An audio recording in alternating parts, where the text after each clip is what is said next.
আমার পোড়া শহর যখনই অবক্ষয়ের দুনিয়া, সত্য মিথ্যের মাপকাঠিতে মানুষ মাপতে ব্যস্ত, তখনই হয়তো কোনো এক অপরাধী মন গিলতে বসেছে কোনো নির্দোষের প্রাণ।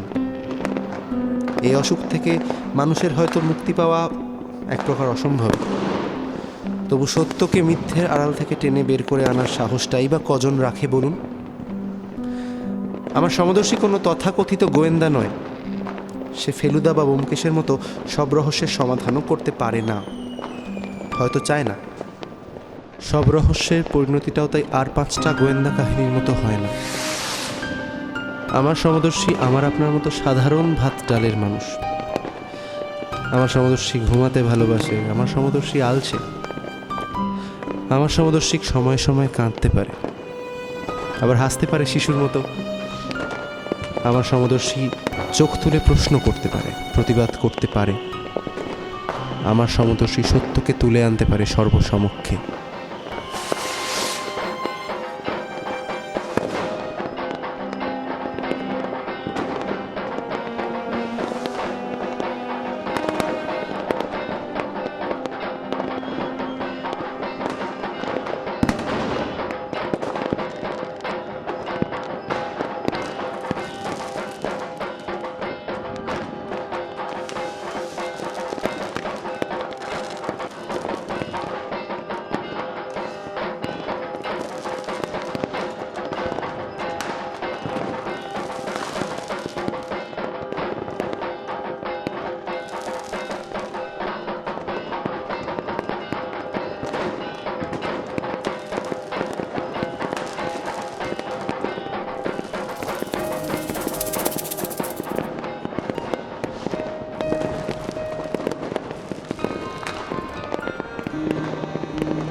এ হলো মোহর, সমদর্শীর মেয়ে।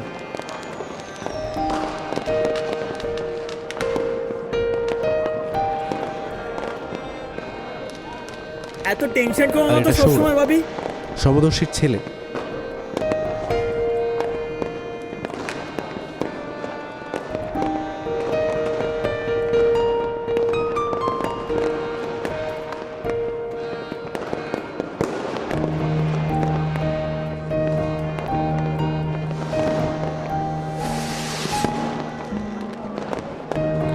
কি মেয়ে ছেলে আর বাবাকে দেখে ঘাবড়ে গেলেন তো? মোহর আর সৌরভ সমদর্শীর জীবনের একটা অনন্য ইতিহাসের মতো। প্রায় 17 বছর আগে সমদর্শীর বাবা কৃষ্ণেন্দুবাবু কুড়িয়ে পান ওদের, বাড়িতে নিয়ে আসেন।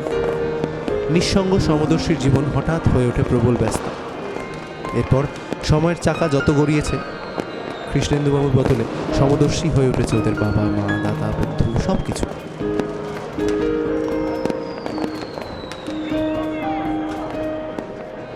বাবা, ভূত দেখার মতো চমকে উঠলি তো। বাবা, তো চমকে উঠবো না? কেমন কেমন পেছনে এসে ভূতের মতো দাঁড়িয়েছিস? এত সাজগোজ, কি ব্যাপার? ও মা, তা পুজোর দিন একটু সাজবো না? সারা বছর ধরে তো অন্যদের সাজায়। আরে এই, তোর যে গত মাসে আমার শোতে আসার কথা ছিল, খুব তো এলি। এ বাবা, সরি রে, একদম মনেই ছিল না। আসলে তখন স্কুলের খাতা দেখার এত চাপ চলে এলো, কি বলবো। একাই এসছিস?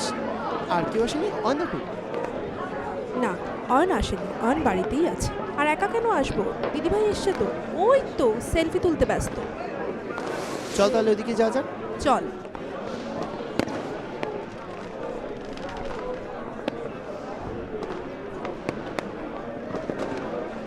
দিদিভাই, হলো তোমার সেলফি সেশন? আরে দূর, এত বাজে লাইট, একটা ভালো করে ফটো ওঠে না। সমদর্শী, তোরা একটা ভালো লাইট লাগাতে পারিস? একটা স্ট্যাটাস আপডেট করব, সেটারও উপায় নেই। হ্যাঁ, আচ্ছা বেশ, পরের বার আমি কমিটিকে বলে একটা তোমার জন্য এক্সট্রা লাইট লাগানোর ব্যবস্থা করতে বলবো। তাহলে হবে তো? তুমি ছবি তুলো সেখানে। আচ্ছা, ঋদ্ধি কাকুকে দেখতে পাচ্ছি না, আসেনি? এ কেমন বিচার হলো? আমাকে নাম ধরে আদ্রিতা বলে ডাকিস, দিদিভাইকে বৌদি, অয়নকে দাদা বলে, আর আমার ভাসুরটাকে বুড়োই বানিয়ে দিলি। আরে সেটা ব্যাপার নয়, আসলে ছোটবেলা থেকেই আমার বাবাকে ঋদ্ধি কাকু দাদা বলে ডাকতো, আর সেজন্যই আমারও কাকা বলার অভ্যাসটা হয়ে গেছে।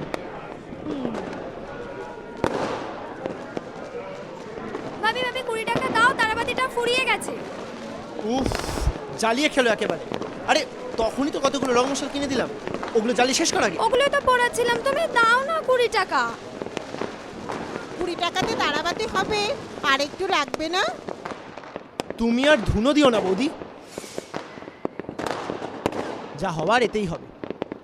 আর যদি না হয় তবে আর হয়ে কাজ নেই। কাকিমা, সমৃদ্ধি দিদি কোথায়? আচ্ছা হ্যাঁ, সমৃদ্ধিকে তো দেখছি না, কোথায় সে? বিন্নি আর এলো না রে, ওর শরীরটা খারাপ তো, তাই বাড়িতে বসেই বাজি পোড়াচ্ছে। যত সব আনসোশাল মেয়ে, সারাদিন ফোন নিয়ে বসে আছে, অথচ বাড়ির কারোর সাথে, পাড়ার কারোর সাথে মেলামেশাই করে না।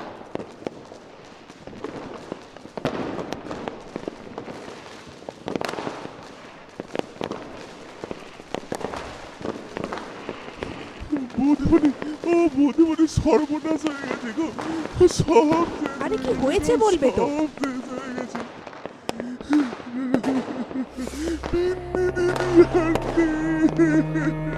বাজি পড়াতে পড়াতে কখন নিজের গায়ে আগুন লেগে গেছে গো, সব শেষ গো, সব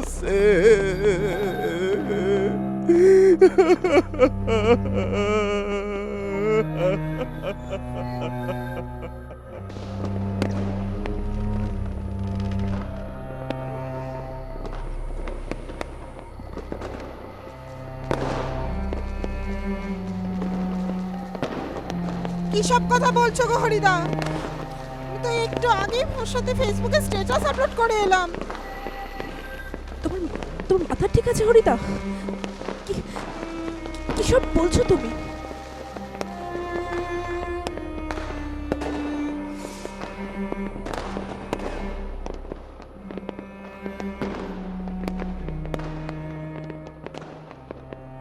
কি করব ভাবি?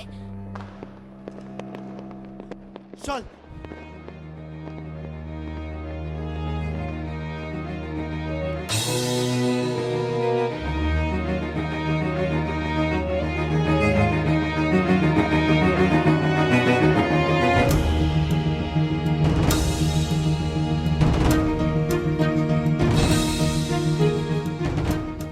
হ্যাঁ, পোস্টমর্টমে পাঠাতে হবে ইমিডিয়েট। বলো, আমার বিটি কথা বলছে না কেন? যতদিন ছিল ওকে আমার থেকে দূরে দূরে রাখতে। আচ্ছা আচ্ছা, আমি যদি নিজের মতো কোনো তদন্ত করি তাহলে তোমার কি খুব অসুবিধা হবে? কি করছো এগুলো? ছাই ঘাটছো কেন? চুপ, এতগুলো বাজি কে কিনে আনে বলো তো?